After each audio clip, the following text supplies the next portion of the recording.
Welcome to your Artsy Girl podcast. I am your host, Christina Carrere. This is a podcast about art, poetry, and anything about creativity. Sit back, relax, and get your dose of brain food to get your creative juices flowing.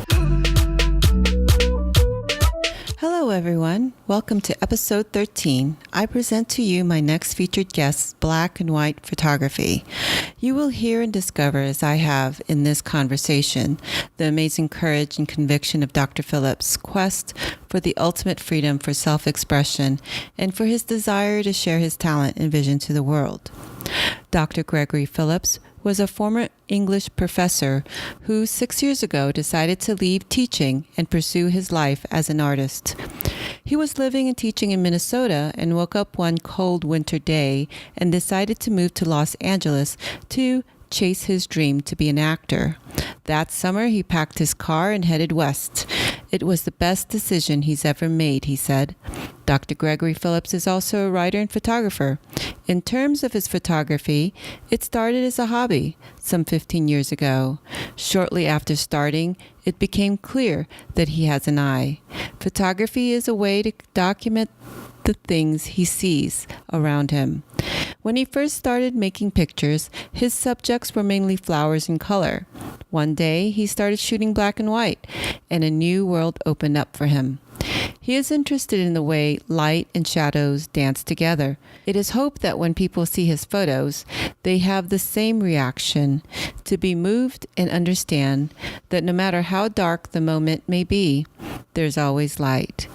Please welcome my featured guest, Dr. Gregory Phillips. Hi, Gregory. Welcome to the show.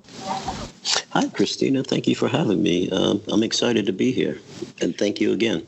Oh, you're very welcome. I invited you particularly because I was moved by your photographs and thought I'd like to introduce you to the audience because I feel that your images are quite exquisite. And before we get into your photography, I would like to get to know a little more about you. I understand you were an English professor and decided to leave the profession to chase your dream to be an actor in LA?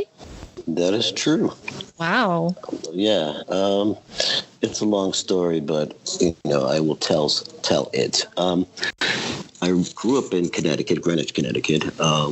And when I got out of high school, I spent 18 months hitchhiking around the country, 8 months. Wow. I ended up in California, and a friend of my brother's was taking an acting class at a community college, and I went and I thought, wow, I can do this because I hitchhiked around the country and I didn't sell my soul, and I had to act differently to everybody.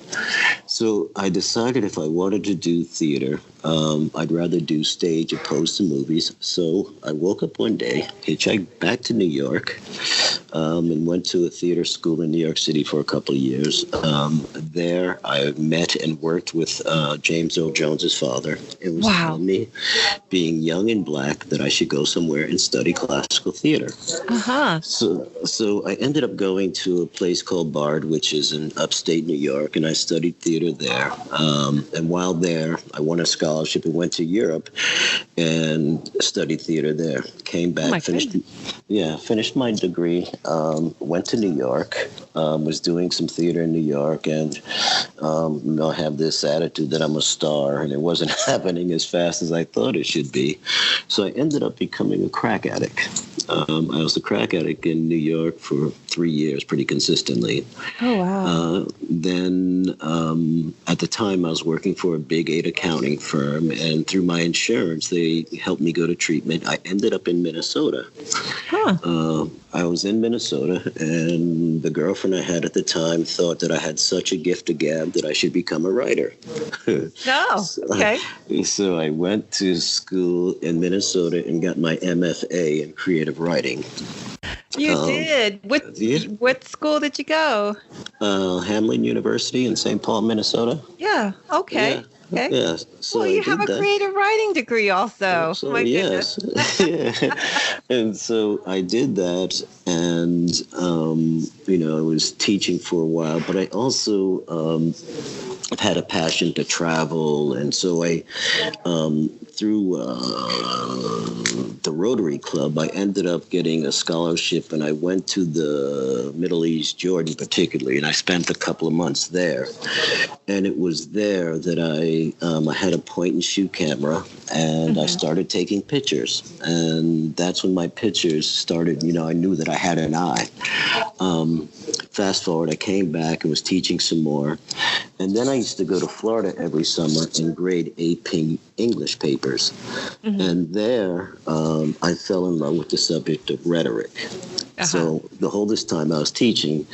And then at 47, I dropped everything, went to Washington State, and got my PhD in composition and rhetoric. And I'd been teaching all this time.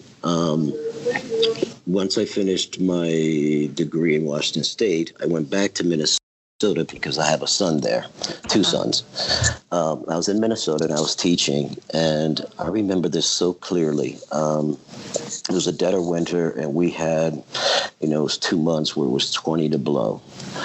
And at the same time, it was when LeBron James went back to Cleveland, and he signed a contract for $54 million a year. Right. And I thought, I'm a professor. My job is to teach people to be critical thinkers and to become productive members of society. I see where you're going with this. and they wanted me to be happy with 50, 60 grand. And I, at that very moment, and I've always had this passion to act, and my attitude is, well, if you think you're good enough, you go to LA and play with the big boys and girls. So that very day, I made a decision that when the semester was over, that I was quitting teaching. So that summer, almost 5 years ago, I packed my car, drove out west, and haven't looked back. And I'm doing okay as an actor. I'm not in the place that I want to be, but I work pretty consistently, and I audition quite a bit. So I'm excited about that. Yeah. And in terms of photography, like I said, it started, like I said, when I was in the Middle East. I had a point and shoot, and I remember I took a picture of a sunset, and the way that the sun set over the water, it made a crucifix, and it was absolutely stunning. Wow. In my eyes anyway. And so I just, wow, I can do this. And another reason why I shoot photography is because I spend a lot of time alone. And I find that just having a picture, I walk a lot and I'm around a lot of different places. So I just have my camera with me and I shoot. I started out shooting nothing but flowers. I consider myself to be a universalist. And I think that flowers are one way to really see the beauty, the creativity, the miracle of life. Isn't it? Yeah. Yeah. I feel that way too. Yeah. And, this is interesting. One day, and I was shooting mainly in color. Then one day, and I was getting nice responses from my flowers in color, but then one day I decided to, just flip the script and make it black and white. And the responses I got for the same picture that I'd put up in color were outrageous. I was like, wow, and so I began to play around with black and white. And I have a friend of mine in Minnesota who's a pretty well-known photographer. And I used to talk to her about it. And I understood that it was all about light and shadows. Right. And so, I picked up a camera. And I just walk around and I shoot. And, I'm moved by, I guess you call it my emotions. I could be walking down the street, particularly a lot of my latest stuff. I'll walk down the street and I'll say, wow, something happens for me internally. And I just pull out my camera and I get to shoot. And then, the results are like, wow, you did that. And it's really weird because I never saw myself as a photographer, making a living or a life or trying to really get it out there. And and the response that I've gotten since I've been, doing a lot of posting is really quite inspiring. And the fact that you got in touch with me and said, hey, I would like to, I love your photography. I would love to interview you. It's just like icing on the cake. So again, thank you very much. Oh yeah, you're welcome. I mean, seriously, your photography really caught my attention. It's like it sets a distinct mood by your way of visual composition and subject matter. Does this come to you naturally, or did you learn it from somewhere? I know you said that you feel something when you take photographs. Well, I would say that it's natural. I've lived such a crazy, precarious life. For instance, when I was, the juxtaposition of my life has just been, unbelievable. Though I'm not wealthy, I grew up in a very wealthy place, I was going to say, I live in Connecticut. I know Greenwich is very rich, a bougie place. And I'm not that, Then I went to Bard, is very bougie. But then at the same time, being poor and black in America, and then when I was a crack addict, I was in the underbelly of New York City. So I really got to experience, for lack of a better term, the light and the darkness.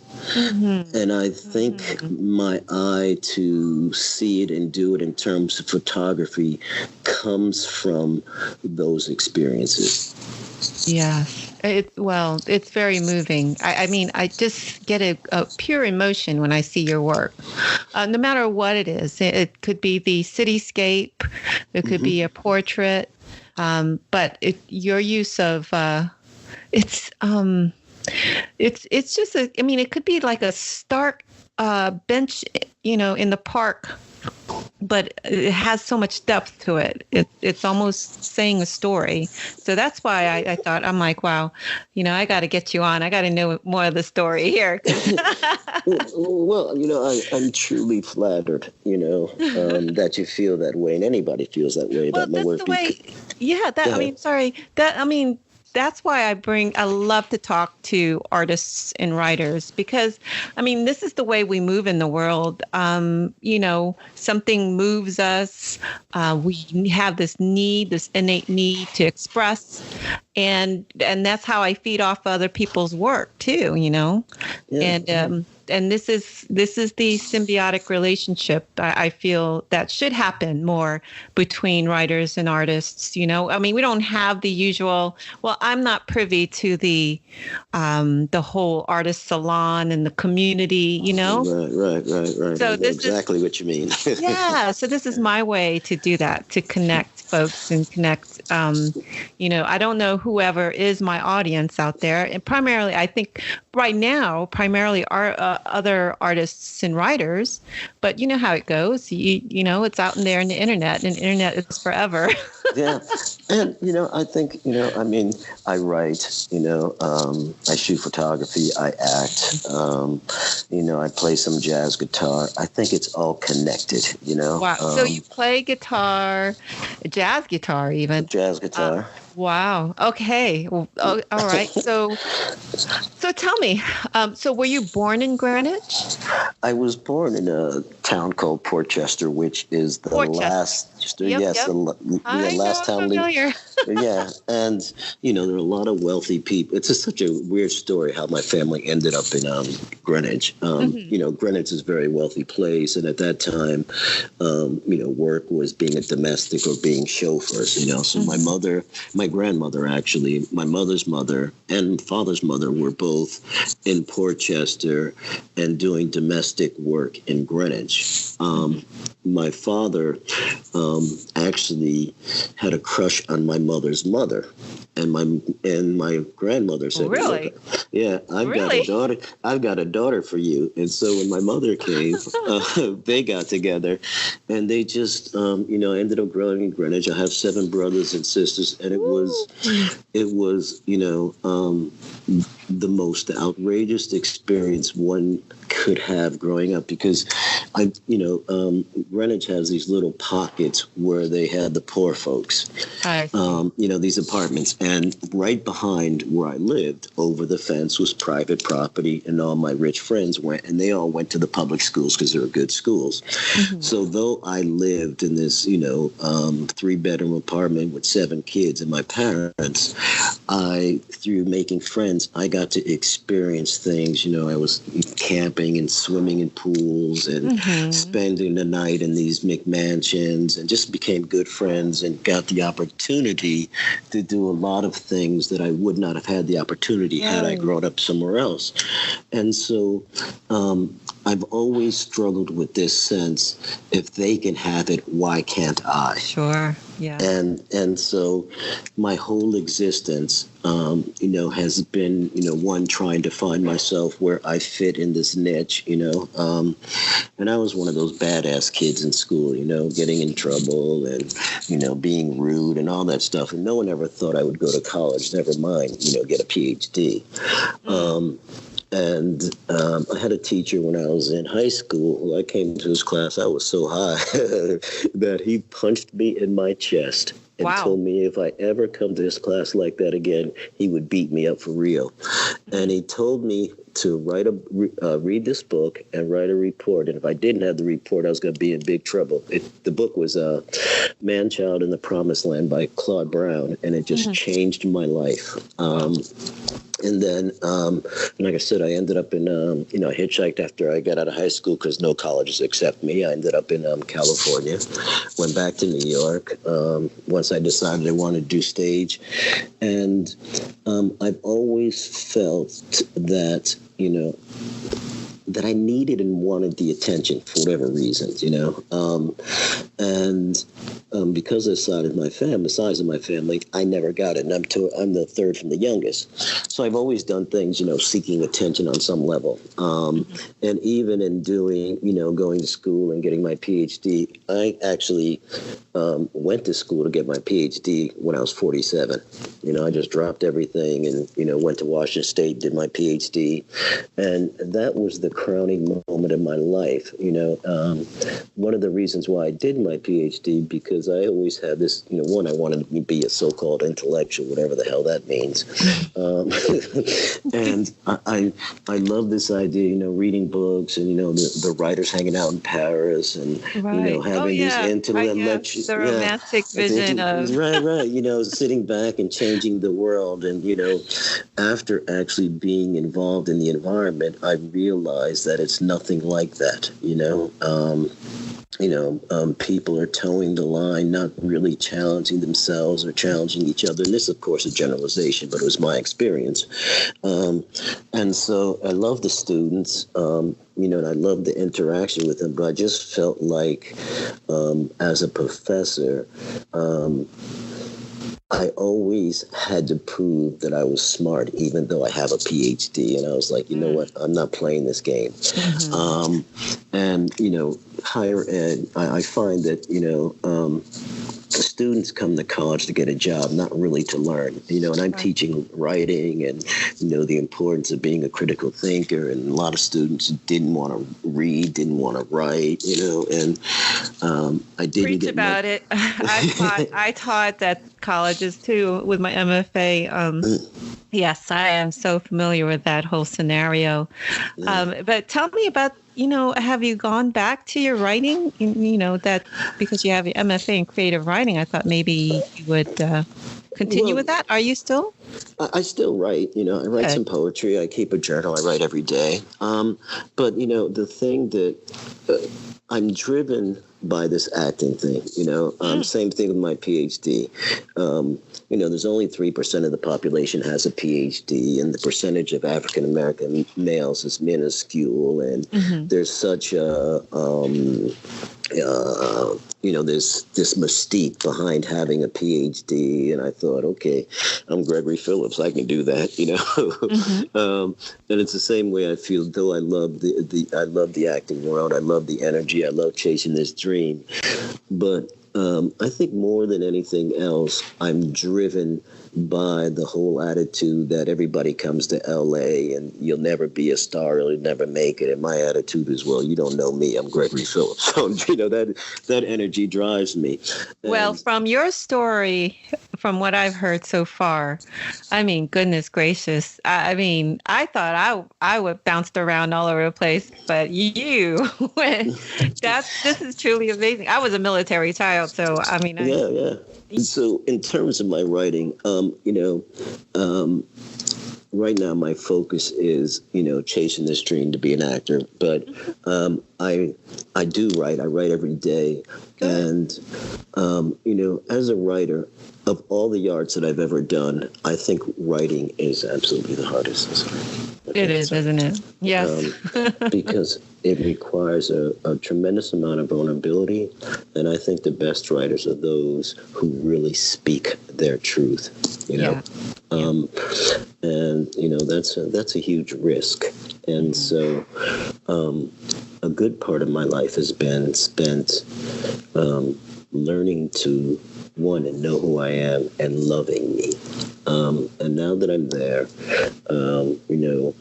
and in order to write, you really, though you can be a poor writer and struggling to eat every day, but I think to really write and give it the kind of time and energy that it needs, you really need to be in a place where you're not worrying about those kinds of things. And so to answer your question, I do see myself at some point really focusing a lot of my energy, to my writing, because I know that I have quite a story to tell, You do? Oh my goodness. Someone can definitely write a book about you. Oh my gosh.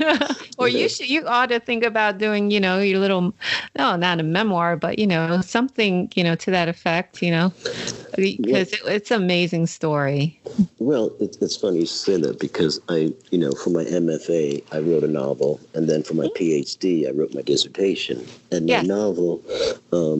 my novel is all about, I've always have run into people who, and I think this is a generalization, but I think it's pretty true, is that most of us do not live our own lives. We live the way the society tells us we should be, or our parents and all this stuff. And so, and I believe that all writers are trying to answer a question, and my question has been, how does one get to the point where they live their own lives and let the cards fall where they may, and it's a little bit of,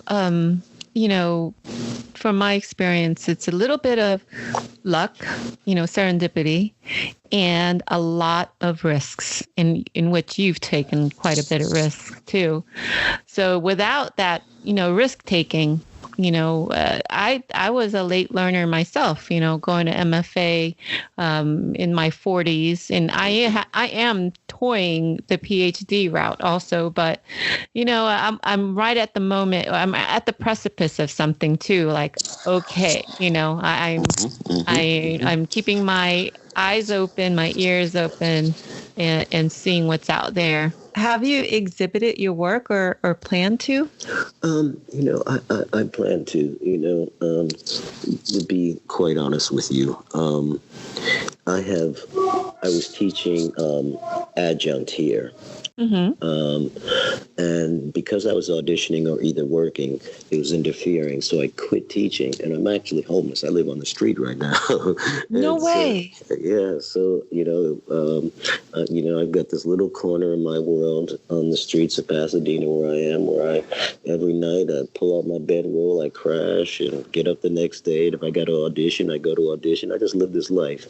And so, it's about, putting the pieces back together. And once I do, I will, because I know that I have something in terms of my art, and I want to share it in terms of photography. And so I will get it out there. And, back to an earlier statement we made about taking risks, the thing that I've learned that it's really about is having courage. Absolutely. And courage is not something you can buy. I don't care how wealthy or how poor you are, you can't buy courage. And I've been blessed to have an overwhelming sense of courage. One of the things, that I'm going to do this evening is I've been, as a teacher and just, talking with people, one of the things I hear is how funny I am.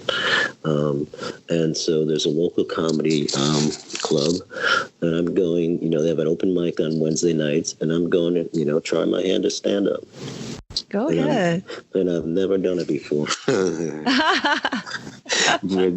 but yes, I do plan to. You are alive. You know that you feel you are living. You are absolutely living. I mean, you're taking the chances and you're taking in the experiences, and I commend you for that wholeheartedly.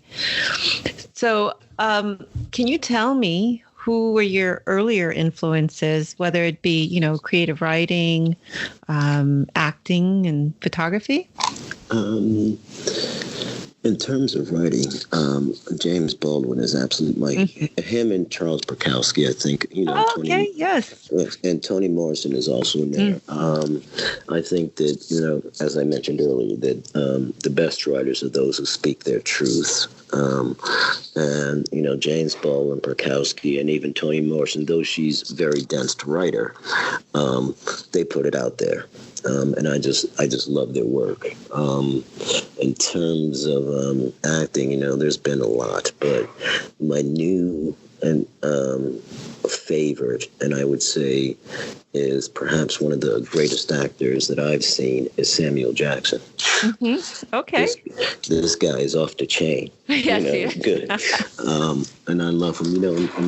In terms of photography, Mapplethorpe, I think did some nice work. Gordon Parks. Yes. But I like to think that I'm a unique, enough person. Even though I, admire these people, I don't want to be them. You know what I mean? I don't want to be like them. Even Miles Davis is one of my big heroes. I just love the way that he lived his life. Prince, Michael Jackson, the list goes on and on and on. Even Tiger Woods.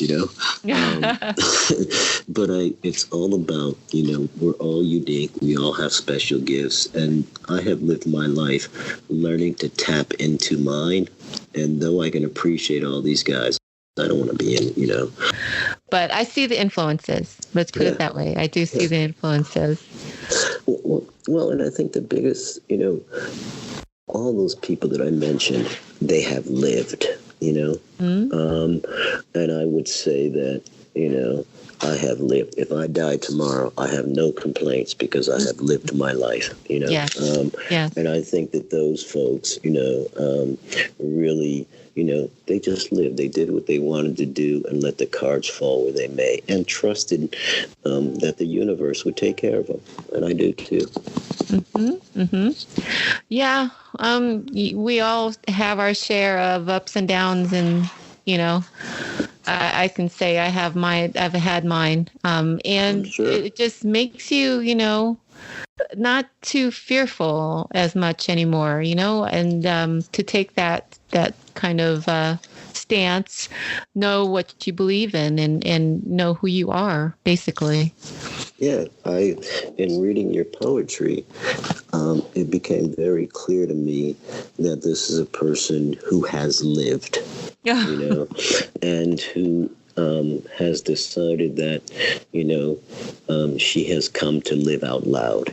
And thank you. Yeah, that's my experience. And I think it's why, we gravitate to certain folks, because we can feel that connection of, here's a person who is living their life on their terms, Right. And for me, that's what this is all about, is just living life on my terms.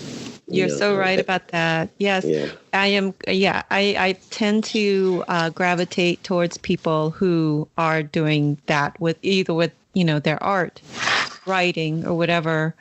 Even if they are just, gypsy, I call them gypsy travelers, the term, just somebody who is just out there living their life, like you said. Again, it's really about, I used to tell my students when I was teaching that the two most important things you can do is pay attention and be aware.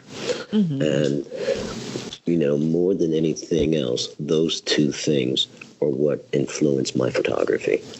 I see things, I'm always looking, and, I can be walking down the street. Wow, that's a nice shadow, or that's a nice light. And boom, and, believe it or not, all of the photos that are out there now are shot from my phone. Oh my goodness. That's amazing. That's amazing. All of them are shot from my phone. That's amazing. Yeah. Well, there you go.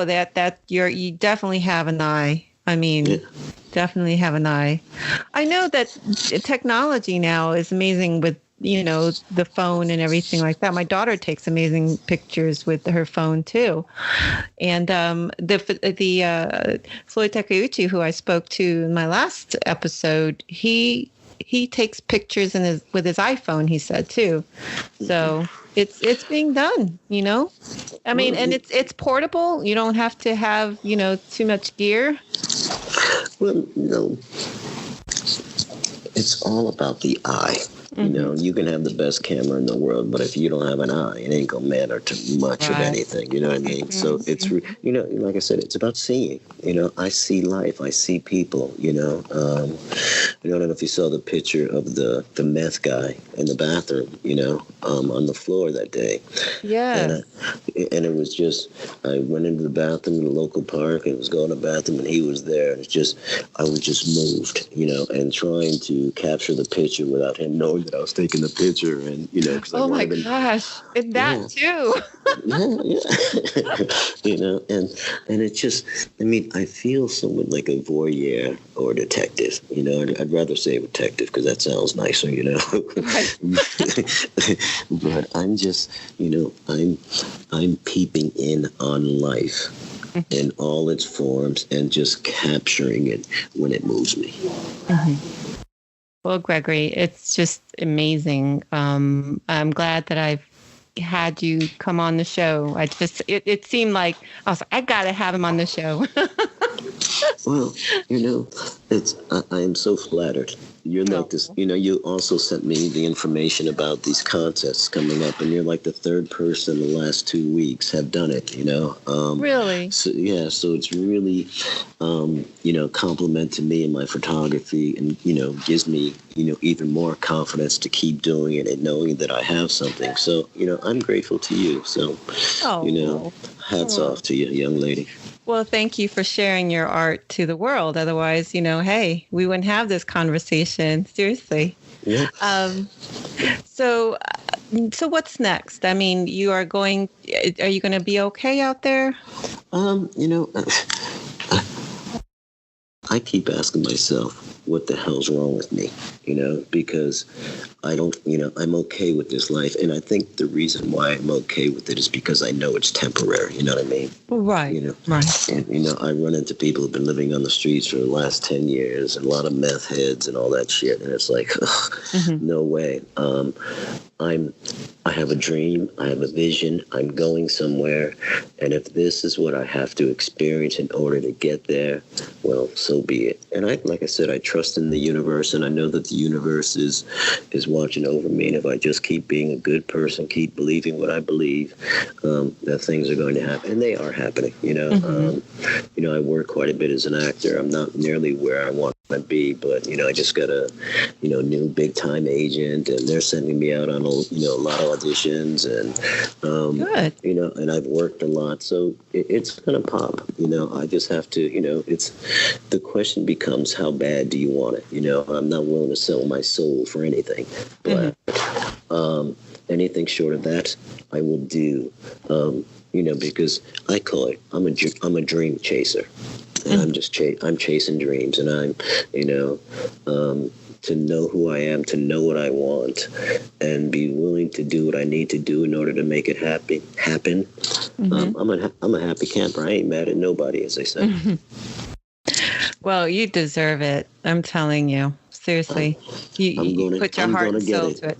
Yes, you are. Get it, and you're going to get it. It's all, like I said, it's about believing. You got to believe it. You got to know it. You got to trust. One of the adages, I grew up in the church, and, that's a whole different conversation. But, one of the major adages is if you have faith of a mustard seed, you can move mountains. That's the promise.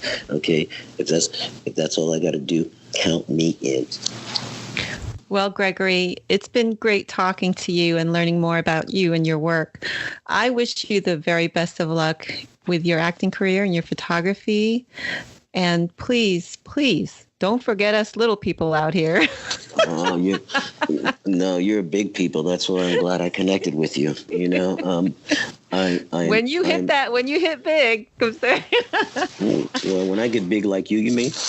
Oh, no. I'm little people. Yeah. Well, let's both eat humble pie. But, I am grateful for the opportunity. Thank you for, reaching out.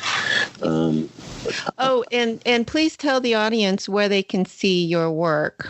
I know that. Right now, it's mainly on Instagram and Facebook. But if you keep following me, before long, I'll be having shows and entering contests. And, right. And what is your Instagram again? C. Gregory P. C. Gregory P. Yeah. Okay, good. Well, again, thank you. I know you're taking off to Costa Rica. Is that correct? Yes. You have a wonderful time. Thank you. Thank you. And may the force continue to watch over you, young lady. You as well. Okay. Well, everyone, that is it for now. Please tune in next week for my next featured guest. In the meantime, have a productive and creative week. Bye, Gregory. Bye, Christina, and thank you again. Thank you. Bye-bye. Bye.